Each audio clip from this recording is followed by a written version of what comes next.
I think it's safe to say that being sick for anybody is not fun, but when you're a gig worker that's trying to get out and record things, well, that's even more not fun because it delays things, but we are back in business. So on the agenda today, I have 6 separate days where I did a ride-along, some very short, some pretty interesting. And of course, we got to go over YouTube and Amazon earnings, but at the time that I'm recording this, it's currently October the 3rd, which means I'll give you the whole month for September for Amazon and for YouTube all in one. And going forward, I'm going to do weekly breakdowns of that instead of daily, just because it's so annoying to keep up with the screenshots. But as well, I have an audio recording that I'm going to be playing for you lovelies in this video at some point once I get to that topic, because Uber just loves to piss me off. So let's start off with YouTube. So my monthly earnings for YouTube, this is the lowest it's been ever, and I will screenshot to show you the previous month. Give or take, the previous month is always a couple of dollars off of what I quote because YouTube has to remove things like trolls, etc. But this month I got $578.63. And for the month of Amazon, it was much lower. I guess it's back to school time or what may be, but I'm okay with it still. $178.45. So my content income for the month totaled $757.13. So it's still not too bad considering it's all part-time. But how did we do on gig work? Well, you are about to find out. So starting on September the 18th, I believe that was a Wednesday, I started after 6 p.m. So I have been sick with a pretty bad cold for a while. So, wow, choking. So this was the first time I was back out at it since being sick. So I was sick for roughly 10 days and I was really slow, and it was really slow on Wednesday. But I got this one order at 6:38 p.m. So I get out at 6 o'clock, but I don't get a first order until 6:38 p.m. That's when you know it's a slow Wednesday.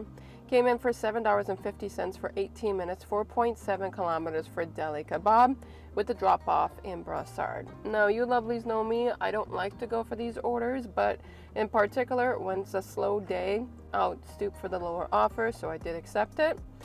It was 2 items for chicken tikka masala and naan tandoori.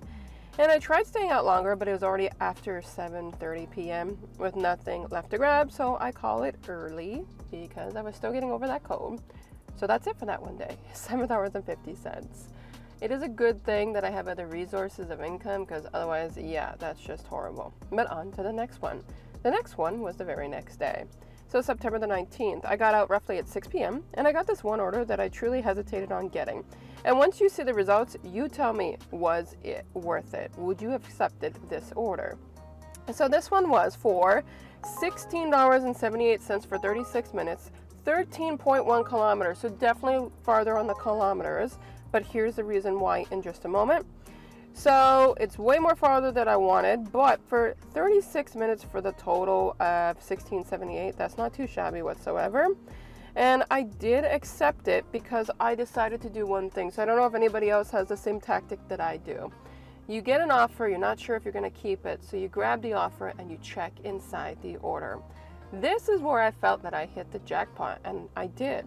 Because in this order, it ended up having 18 items. That's absolutely huge, and a total bill of $209. But that was even before I even saw the price. Like, I knew 18 items. I was like, yeah, that's jackpot, so you gotta continue forward. Because we've talked about it in my videos. $11 tend to be hidden tips. But it's really hard to know. Was it $16 because tip was included and it was a low offer from Uber? Was it $16 with a hidden gem? We're gonna find out, but this is what we're starting with. So I did take the gamble. It was 13 kilometers, way more farther than I want, but I ended up going to the restaurant and getting the order. I dropped it off. It was just a simple condo style home, nothing too out of the ordinary.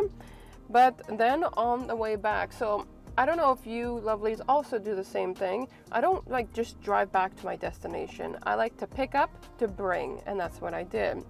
I got this $8.44 for 12 minutes, 2.3 kilometers, so super close, for a KFC, and I was already next to it in Shimmy Chambly, so of course I took that.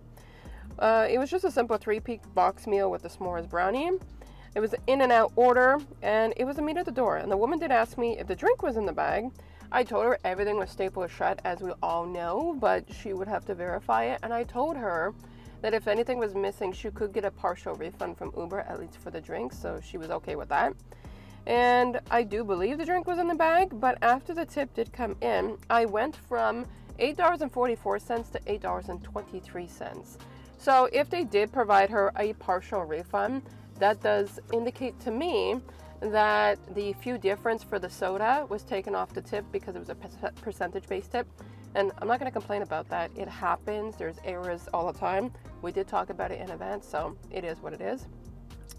So as per the deli kebab order that I did verify right after I finished that order, after I got done that KFC, I did check my earnings, and it ended up being the $16.78. Now let's have a conversation here real quick. The tip ended up being $12. $12 tip to me, in my eyes, is generous, but I want to know what you feel. Do you feel on an 18-item, $209 order that the tip should have been more? I mean, obviously, I can do the math on it. It's not a great tip, but in my eyes, I'm looking at the $12 mark. Like, I'll say when it comes to food delivery services, I don't go percentage-based tip based on the total value. I have different factors for everything. If I'm ordering Chinese food or something that's good quality food, I do tip more because I want it to come in, I guess I can say, nicer in a way. But 90% of the times if I ever order, there's never a delivery bag and such, so I come off a little bit salty on it, but it's just my take on it. And besides, if I'm gonna be honest, I don't order off the apps. I will go and get it myself, and that's because I'm very nitpicky if you don't have a delivery bag. But what do you think about that order? Do you think it was insulting to only get a $12 tip? Comment in the comment box. But I'm not gonna lie, I felt like exhausted because I'm going all the way to Longueuil, and that's farther out of my area. And I know that the orders that I'm gonna get there are less valuable orders. But at the same time, I'm not exactly mad because I find $12 to still be a nice tip. But if you're basing it on the items, you're basing it on the kilometers, and you're basing it on the dollar value of the order, yeah, I can definitely see the point that it wasn't that generous. But to the customer that tipped me, I'm still happy with $12 at the end. I just wish it wasn't that far because that's definitely not the market that I like to be in. But after all this, I ended up having one last order come in. Now, I wasn't able to screenshot the order, but I did screenshot the aftermatch. But I will say this, it was $10 for 3 kilometers for both being Pizza Hut. Now, here's the interesting thing. They were both Pizza Hut. They were both customers for the same Pizza Hut, but Uber separated them. And that's a shocker to me because they normally never do. And normally I don't show the customer's name, but Sandra was somebody who I used to work with when I used to work at TELUS, and we're actually friends. And so she was one of my orders and I didn't even know it. So these customers both had, you know, pretty decent sized pizzas. I did have to wait at the Pizza Hut since both orders were being made. But then when I ended up bringing it to the customers, so the second one was Sandra as a drop-off, I got it dropped off. Things went pretty smoothly, and in the end, I did get $13.75 instead of the $10.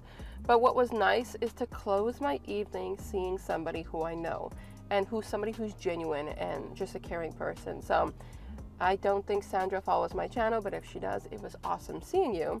And that was a great way to finish my evening, so I was happy with that. Now, for the rest of the week, I didn't do gig work because I wasn't feeling that great and up to it. So that means I did Wednesday and Thursday, but I didn't do the weekend. But we did start off with 4 days in a row for the next one, which was September the 25th. So this was a quick and easy one because it was the second Wednesday in a row where there wasn't many orders. So I got out at 6 p.m. and by 6:12, I did get this order for $12.07 for 17 minutes, 4.7 kilometers for Boston Pizza. And the drop-off was in Brossard. So the dollar for the price, definitely, of course, I'm going to take that. It was in and out at the Boston Pizza, and the client wanted 4 items, and one of them was my absolute favorite, which was the spicy pierogi pizza. And yes, I'm not making it up. That is my absolute favorite pizza. I cannot live without it. It's something that I only ever order from Boston Pizza. But the drop-off was over in Milan, and I hate going to Milan. And I knew it was in a Brossard area, but I didn't know it was Milan. So much construction, so much of a pain in the neck to get there. But of course, once you see your drop-off, you got no choice but to drop off. So I did, and in the end, I ended up making $14.12 for that order. But sadly, no other good orders did come in. So I did end up packing it up and going home for the evening. I actually ended up seeing my best friend that night. And no, we did not go to the casino. We were just hanging out. But when it's a slow night like that, I'm always reachable to hang out. So how can a girl complain? You're not making much money, you're starting to feel better this week, and you get to see your best friend. Why not? But no, we didn't go to the casino this time around. Still haven't since the last time you saw my video. But anyways, going forward. September the 26th. So this Thursday wasn't the greatest, but it was better. I got out at 6 p.m., but I didn't get much until 6:30, where I got the shop and pay order from Uber. $15, 8 items, 10 units, 32 minutes for 5.4 kilometers for Super C with a drop-off at St. Lambert. Now, I will say this, I did take that order because of the fact that nothing was coming in, but I did not want to take a shop and pay order. But I had the fear that things were going to be a little bit too quiet, like the yesterday, or I should say yesterday in this video. But anyways, so I did take that order, but here's the funny part. Uber treated me like a brand new shop and pay individual. Like I've never done it before. So the good part about this is I got so many screenshots that I am working on a shop and pay tutorial for you lovelies, but I'm still missing some stuff. So it's in limbo and it'll come out soon, not sure when, but that was pretty good because 2 birds, 1 stone.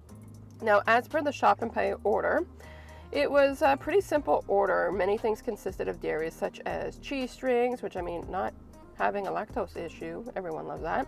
Some chocolate milk, which is a personal favorite of mine. Some regular milk, which is actually a standard for many grocery orders. Pretty much everybody wants to get their milk in their order. And there was additional things like the Pediasure, which I did take a moment to find. I did even try asking the clerk who worked there, but he had no idea where it was. And something else I don't get asked often, which was things like hummus. But then they have my favorite things, and yes, I like some spice to my life. It's not just a spicy pierogi pizza, but they had the jalapeno cheddar Doritos. I wanted 2 bags of that, so yeah, I got those. But it was bananas that started to give me an issue. So typically I do produce first, and when I bump into errors, I send a message to the customer or I call them, and then they do the rest of the batch. And that was something I'm happy that I did. If you see on the screen, the customer requested 2 units of bananas. But think about it. How many people want 2 things of bananas? Like there's 6 or 7 bananas per stem. So how many people want a total of 14 bananas? Not too many. So I did a double think on this, and I said maybe she just wants 2 individual bananas. So I did contact her, and I'm happy I did, because all she wanted was 2 individual bananas. But I guess Uber doesn't make it that easy to place that. So whenever you see like any produce that they come in a stack, just make sure you double check with your customer, because it can make or break the whole scenario. So I got the 2 bananas. Everything was packed up and took to my client's place. Everything went smoothly, nothing big to talk about. And it was just before 8 p.m. So I ended up getting another order after I dropped that off. And just so you know, for that shop and pay order, it ended up coming in at the exact same amount that was quoted. So there was no additional tip, but that's okay. But before 8 p.m., and normally my cutoff is about 8:30, I got this offer for $14.08 for 22 minutes, 6.6 kilometers for Arahova with a drop-off just before Longale that I did end up taking. The client wanted 8 items, and by the looks of the list, it was date night dinner. So everything was a set of 2, and it was dropped off in time, and then I did check my tips. So for, again, the Super C, the shop and pay, I already knew it in advance, but I guess I'm saying it now because it's written down here. It was $15.43 instead of $15.46. Not sure why, for 3 cents. And the Arahova for date night, I ended up getting $18.90, which was a nice $15.71 tip, so I'm not complaining about that. And that closed my Thursday night off on $34.33. So as you can see in my market recently, it's been a little bit slower, but we do have, I believe, 2 more days left in place. So September the 27th, Friday, I started off a bit differently. I did have a 4:30 to 8:30 with Skip the Dishes, but I paused them until I was going to go out, which is not going to be until 6 o'clock because I do have to get my son from school, and my partner only finishes work at 5. So between 5 to 6 is normally dinner time, and I'm the one making dinner, so because of that, Skip, you gotta wait. So I did end up going out at 6 o'clock, and about 8 minutes later, I did get this huge, and this one's a big one, order for $32.01 for 27 minutes, 9.7 kilometers for three amigos. So I figured to myself, this had to be a big order, but I was shocked that it was only 2 items. So that either meant a few things that could have happened. One, it could have meant that it was, you know, Uber boosted it. But 2, it was the one thing I was thinking about. Recently on Instagram, there has been a gig tuber that, and I'll link him up in the description below, because I don't remember his actual gig tubing name, but sorry about that. But basically, I think it's The Gig Life. I think that's what it is. Anyways, he has been drawn back some of his major orders, not orders, but majorly overpriced orders, because Uber did a drawback starting at August 30th. So I was scared that that's what's going to be, because if it's 2 items inside, which it was, then that only means that either somebody stole the order, it means Uber bumped the order, but it could mean as well the clawback system. So I was a little bit concerned about that, but I did accept the order. So if it was a glitch, I was going to be paying for it, but the customer only wanted chimichangas and churros. And so I got the food in and out, and I did check the receipt to see if it was sitting forever. Because sometimes Uber will boost an order because it's sitting a long time, but it was within a 45-minute range. Now that could mean that drivers are in and out, canceling the order, but it's hard to tell because it's not like they show me how many drivers was before me. So I did take this order to the customer's house, and in the end, Uber ended up giving me on this order $26.01, which means the rest of it was the customer of a $6 tip. But I still wasn't sure what was what. So after this, I ended up doing something to try to check things out. I ended up calling Uber because I wanted to talk to support to verify, is this something that actually has happened, or if it's a mishap? Like, am I going to be glitched? Are they having issues that I'm not aware about, etc., etc.? So I ended up doing what I normally do, calling support. And right now you can see it's my phone in my hand, not my paper. And that's because I'm going to play for you guys this recording that's happening. And we're going to do a little small adjustments because Uber, you lie in this recording. So I call the Uber green light. And this is now what you get. Just wait a minute. Hi, thanks for calling Uber support. Para español, presione 2. Yeah, I'm not speaking Spanish. We've made some improvements to our support processes to enable us to serve you better. After this call, you'll receive a link that redirects you to the Help Center. Click on that link to get support. To get support at any time, please visit the Help Center in your Uber driver app and tap Contact Support. From there, you will be able to contact us via chat, phone, or email, whichever you prefer. We are no longer accepting calls at this number. Thanks for hanging up, Uber. You make my life easier. Whoops, radio's on.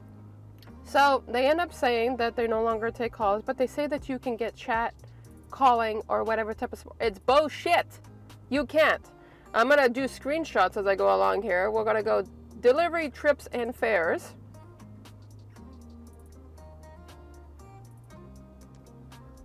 I need more help.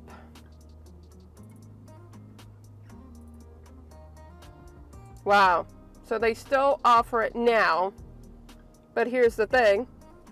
I'm going to show you the screenshots. That's interesting, Uber. The fact that, okay, so Uber's number, here's a new update that I just learned live. Uber's number, when you are doing an order, automatically does not give you the option to call an agent. And I know this because after I got the message, I got screen recordings that prove that I tried to chat with support. And I mentioned to them, and I'm trying to get it right here, right now. I mentioned to them that I need to talk to an agent and I can't text and drive. It's illegal because I couldn't get through on their line. And they said, currently we don't offer phone support, but I'm happy to assist you now through chat. The option to contact them was 0. Right now, I'm not on an order, and now I can get an agent. But the reason why this is a huge, huge principle for me is because of tip baiting. If I get tip baiting, I can no longer call when I'm live doing an order, and that's a huge problem for me. All you lovelies know how I feel about that. So I want to know if any of you lovelies have experienced when you're on an order, are you able to have the option of calling support? Yes or no? Comment below, because in my market, and I'll keep tabs on it, you cannot. So I got that order, I got that done. I called them and I was no longer able to call them. So I chatted with them and they could not help me or shit. They kept talking about the tip, and no matter what I kept on saying, the tip was not involved. They kept annoying me, so I just got off of the chat, but it took forever. So I ended up going forward with trying to get more orders, but I did not end up getting too much. So after wasting a bunch of time, I was finally able to get back online, and I matched on TripRadar for $8 4 cents for 13 minutes, 2.8 kilometers for KFC, with the drop-off in Brossard. But the moment I went to match with the order, they did not let me match, so that one was out of luck.